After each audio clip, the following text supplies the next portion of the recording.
नमस्कार, सी न्यूज भारत में आप सभी का स्वागत है। मैं हूं आपके साथ रजा सिंह। वक्त हो चुका है न्यूज बुलेटिन का। इस बुलेटिन में हम बात करेंगे अकोला की, जहां मुर्तेजापुर तालुका में उमा परियोजना 3 तारीख की आधी रात को उमा नदी में भारी बाढ़ के कारण बांध जलग्रहण क्षेत्र में भारी बारिश के कारण उमा परियोजना 100% भर गई। उमा परियोजना में भागीदार किसान कंजरा, राजुरा घाटी, निम्बा, किनखेड़, हाटगांव, अरखेड़, लोधीपुर, मुखेड़, बालापुर, शेरवानी, रामखेड़ आदि गांव के किसानों के बीच होंगे। उमा परियोजना के लाभार्थी किसान परियोजना में 3000 हेक्टेयर की सिंचाई क्षमता है। लंगापुर 57 ग्राम क्षेत्रीय जल आपूर्ति योजना के तहत ग्रामीण क्षेत्र के नागरिकों को प्रचुर मात्रा में स्वच्छ पेयजल उपलब्ध कराया गया है, अतः पेयजल की समस्या का समाधान हो गया है। उमा परियोजना के 100% पूर्ण होने से पेयजल के साथ साथ कृषि सिंचाई हेतु आवश्यक जल की समस्या का समाधान हो गया है। सिंचाई अभियंता नितिन चौहान, नहर निरीक्षण गोपाल भोजापुरे पानी की योजना बना रहे हैं। सर, आपल्या मुखेड तालुक्यात एकमेव उमा प्रकल्प हा अवघ्या 2 दिवसपूर्वी 100% साठा भरून वाहत आहे। याबद्दल प्रकल्पात किती टक्के सिंचन आहे आणि त्याबद्दल शेतकऱ्यांची भागधारक संख्या किती आहे याबद्दल थोडक्यात प्रतिक्रिया।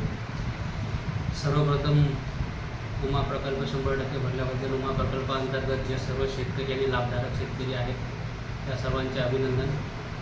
इथं लंगापूर 57 खेडी आपल्याकडे बिगर सिंचन योजना आहे। त्या सर्व बिगर सिंचन लाभधारकांचे सुद्धा अभिनंदन, जे आपलं उमा प्रकल्प 100% भरलेला आहे। त्यामुळं जे या प्रकल्पाचं एकूण सिंचन क्षेत्र आहे 2241, त्यापैकी जे मागील वर्षीप्रमाणे जे प्रवाही सिंचनाने जे लाभधारकांना सिंचन क्षेत्र उपलब्ध झालं आणि उपसा सिंचनाद्वारे सुद्धा ज्या शेतकऱ्यांना उपसा सिंचनाने लाभ मिळाला, त्यापेक्षा जास्त सिंचन करण्याचा आपण उपलब्ध संसाधनातून सर्वतोपरी प्रयत्न करूया आणि उमा धरण जलाशय 100% भरल्यामुळे आजूबाजूचं वातावरण सगळं तिथे आनंदित झालेलं आहे। त्याबद्दल सर्वांना अभिनंदन। अकोला से सी न्यूज संवाददाता धनराज सबकाल की रिपोर्ट। अगली खबर मिर्जापुर से, जहां स्थानीय क्षेत्र के लखनिया दरी पर्यटन स्थल में बीते बुधवार की शाम अचानक पानी बढ़ जाने से पानी के बीच चट्टानों पर बैठकर लुत्फ उठा रहे 2 सैलानी पानी के बीच फंस गए। जब तक सैलानी को समझ पाते, दोनों लोगों को पानी ने चारों तरफ से घेर लिया। लखनिया दरी पर्यटन स्थल के पार्किंग ठेकेदार अरविंद कुमार यादव तुरंत अपनी पूरी टीम एवं पुलिस के साथ पहुंचकर रस्सी के सहारे पानी में फंसे दोनों सैलानियों को रेस्क्यू कर डूबने से बचा लिया। मिर्जापुर से सी न्यूज संवाददाता अनिल केसरी की रिपोर्ट। अगली खबर पीलीभीत से है, जहां एसके पब्लिक स्कूल बिरहनी में शिक्षक दिवस का समारोह उत्साहपूर्वक मनाया गया। इस अवसर पर छात्रों ने अपने शिक्षकों को उपहार भेंट कर उनके प्रति आभार प्रकट किया और विभिन्न सांस्कृतिक कार्यक्रम प्रस्तुत किए। कार्यक्रम की शुरुआत छात्रों द्वारा शिक्षकों के सम्मान में गीतों और भाषणों से हुई, जिसमें उन्होंने शिक्षकों के समर्पण मार्गदर्शन की प्रशंसा की। छात्रों ने अपने शिक्षकों को उपहार देकर अपनी कृतज्ञता व्यक्त की, जिससे शिक्षक भी भावुक हो उठे। इस कार्यक्रम में प्रधानाचार्य जीवन शर्मा के साथ शिक्षक जीसी बिस्ट, प्रमोद कुमार सहित अन्य शिक्षक शिक्षिकाएं उपस्थित थीं। प्रधानाचार्य जीवन शर्मा ने अपने भाषण में शिक्षकों की भूमिका की महत्ता पर प्रकाश डालते हुए कहा, छात्रों के भविष्य निर्माण में महत्वपूर्ण योगदान देते हैं। कार्यक्रम का समापन शिक्षकों और छात्रों के बीच शुभकामनाओं के आदान प्रदान के साथ हुआ, जिससे पूरे विद्यालय में उत्साहपूर्ण वातावरण बना रहा। इस आयोजन ने शिक्षकों और छात्रों के बीच संबंधों को और भी मजबूत किया। पीलीभीत से सी न्यूज संवाददाता विकासशील की रिपोर्ट। अगली खबर प्रयागराज से है, जहां जिले में इन दिनों इलाज के दौरान मौत की घटना बड़ी ही तेजी से सामने आ रही है। बिना डिग्री के ही संचालित हो रही अस्पतालों में बिना प्रशिक्षित डॉक्टरों के मरीजों की मौत दिनों दिन बढ़ती जा रही है। ऐसा ही एक मामला औद्योगिक थाना क्षेत्र के मुगारी टोल प्लाजा के समीप हॉस्पिटल संचालक की लापरवाही से महिला की मौत हो गई, जिसमें गुस्साए परिजनों ने शव को हॉस्पिटल के बाहर रखकर हंगामा किया।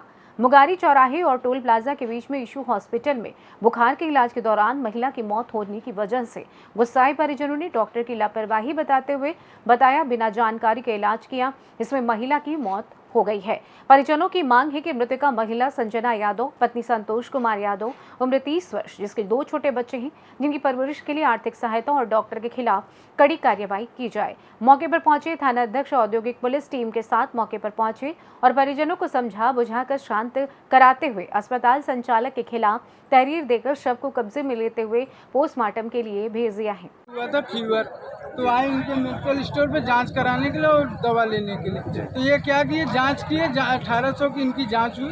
जांच करने के बाद ये बाटल टांग दिए और 3 दिन तक एडमिट किए रहे। और मरीज बोल रहा था कि भैया अगर ना आराम हो तो हमको जाने दीजिए, तो ये कहे नहीं आराम हो जाएगा, आराम हो जाएगा।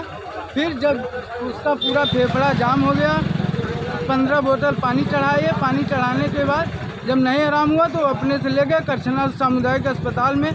वहाँ जांच हुई तो वो डॉक्टर बोले कि पूरे फेफड़े में पानी जम गया है, यहाँ नहीं हो पाएगा, आप इलाहाबाद ले जाइए। तो हम लोग स्वरूप रानी ले जा रहे तो रास्ते में ख़त्म हो गए। ये डॉक्टर भैंस के भी, जानवर के भी डॉक्टर हैं और लोगों का भी इलाज करते हैं।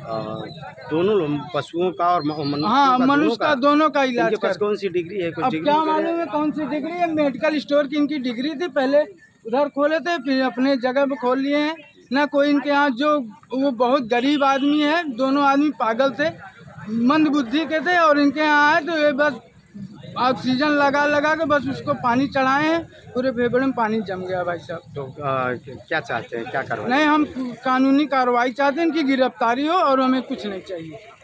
सूचना मैं थाने में सूचना भी दे चुका हूँ। मैं योगी सरकार से ये दरख्वास्त करता हूँ कि हमारे आदमी को सहायता हो, उनको वो मिले।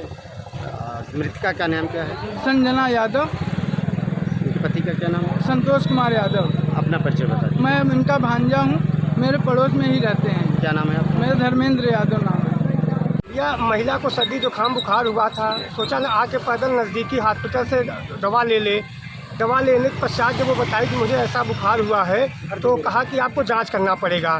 तो कहा ठीक है, महिला ने कहा ठीक है, जांच कर लीजिए। यह 1800 कुछ रुपए का जांच कराया और जांच में बताया कि आपको भर्ती करना पड़ेगा। और 3 दिन भर्ती किया। 3 दिन भर्ती के पश्चात तो 13-14 बोतल जो है ग्लूकोज चढ़ा दिया, पानी। और इतना पानी चढ़ा दिया कि पानी उसके पूरे शरीर में, फेफड़े वगैरह में फैल गया। जब फेफड़े में पानी फैल गया तो सांस लेने में काफ़ी दिक्कत होने लगी। और जब ये तब डर गया और उसके बाद गार्जियन को बुला के कह रहा है कि मरीज सीरियस है, आप कहीं और लेके जाइए। ये बताइए, जब सर्दी जुकाम बुखार में आप 13-14 बोतल पानी चढ़ा देंगे और मरीज को इतना सीरियस कर देंगे तो इनके पास, डॉक्टर साहब के पास कौन सी डिग्री है? और डॉक्टर के पास कोई डिग्री नहीं है। ये पशु के डॉक्टर हैं जो भैंस उसकी दवा करते हैं। डॉक्टर जो है आदमी और औरत, महिला का इलाज कर रहा है। आप लोगों ने कभी विरोध नहीं किया इसका? ये ऐसा है ना कि कभी कोई पता ही नहीं चला। अभी देखा जा रहा है जो इनका पूरा हॉस्पिटल है, वहाँ आप देखिए कि जो जनरल चीज़ें हैं, जैसे जानवरों के बांधने के लिए रस्सी, सीमेंट, सरिया, अन्य चीज़ें रखी गई है। जो हॉस्पिटल संचालक इस तरीके से अगर चल रहा है, पूरी तरीके से जो है मार्केट से रखा है, तो वो हॉस्पिटल कैसे चला रहा है? अब मेडिकल स्टोर आके खोल दिए हैं, ये पता ही नहीं चला लोगों को कि ये हॉस्पिटल है या फिर पशु के डॉक्टर हैं, या आदमी के हैं या पशु के डॉक्टर हैं। अब आदमी सोचा डॉक्टर हैं, यहाँ ये नहीं लिखा है कि पशु के डॉक्टर, ये लिखा है इनके स्टोर में इशू मेडिकल स्टोर या इशू हॉस्पिटल। तो ये जनता को जनता को कैसे पता चलेगा कि पशु के हैं कि आदमी के डॉक्टर हैं? क्या तो आदमी आके ले लिया। अस्पतालों पर जो भी यहाँ के जो अधीक्षक हैं या मुख्य चिकित्सा अधिकारी हैं, उनकी नज़र इधर नहीं पड़ती? हाईवे पर चिकित्सा अधिकारी को क्या देते हैं, क्या लेते हैं, कैसे क्या करते हैं, आज तक कभी कोई हमारे समझ में कोई जांच वगैरह नहीं हुई। कभी इनकी अस्पताल की न तो दिख रहा है लाइसेंस कोई दिख रहा है, न तो नहीं है, आरएनआई है, ना ही रजिस्ट्रेशन दिख रहा है। बोर्ड में खाली इनका हॉस्पिटल है, बस। ना कोई रजिस्ट्रेशन नंबर लिखा हुआ है, ना इनका कोई लाइसेंस वगैरह का छपा हुआ है, फोटो कॉपी। सिर्फ नाम पर लिखा है issue hospital, issue medical store, और 24 घंटा सेवा उपलब्ध। अब ऐसे लोगों को कैसे पता चलेगा कि ये पशु के डॉक्टर हैं कि आदमी डॉक्टर हैं? जब डॉक्टर नहीं रहेगा तो कौन सी सेवा उपलब्ध देंगे? ये कोई सेवा ही नहीं है इनके पास। अब सर्दी जुकाम बुखार के दवा लेने आया, इतना पानी चढ़ा दिया कि वो मर गया और हॉस्पिटल को छोड़ के भाग गए हैं। ये कहा जा रहा है कि पिछले दौर में भी कई महीनों में भी और कई घटनाएं इनके यहाँ हुई है। अब वो तो हमें नहीं जानकारी कि इससे पहले कोई घटना हुई है कि नहीं हुई, लेकिन पहली घटना हमारे जान में। हाँ। तो क्या मांग है, परिजनों की क्या मांग है और क्या? अब पेशेंट जो ख़त्म हो गया उसके छोटे छोटे 2 बच्चे हैं और कैसे उसका गुजारा होगा, कैसे क्या होगा, अब यही सब मांगे हैं जनता की। परिवार को आर्थिक मदद मिलनी चाहिए, बिल्कुल लेकिन मिलनी इस चाहिए। तरीके से जो लापरवाही पूर्वक डॉक्टर संचालन कर रहे हैं अस्पताल, जिसके पास न डिग्री है न अनुभव है, और देखिए लोगों की भैया, जान हमारे से हिसाब खिलवाड़ कर रहे से हैं। जो औरत ख़त्म हुई है उसके बच्चों को, उसके पति जो है मेंटली थोड़ा डिस्टर्ब रहता है, तो मतलब हमारा ये कहने का मतलब है कि उसको आर्थिक मदद मिलनी चाहिए और इन डॉक्टर के खिलाफ सख्त कार्रवाई होनी चाहिए, और अगर ये जिसके डॉक्टर हैं उसी का इलाज करें, और इनकी ये हॉस्पिटल जो है इसे सीज करना चाहिए। नहीं, अगर इनको मेडिकल स्टोर चलाने की डिग्री है हाँ। तो फिर इतनी बड़ी हॉस्पिटल चलाना इन पर कानूनन अपराध नहीं है? बहुत बड़ा कानूनन अपराध है जी, बहुत बड़ा ये कानूनन अपराध है, और इसके विषय में सख्त कार्रवाई सीएमओ और ये हॉस्पिटल मतलब मेडिकल विभाग को इसमें सख्त से सख्त कार्रवाई करनी चाहिए।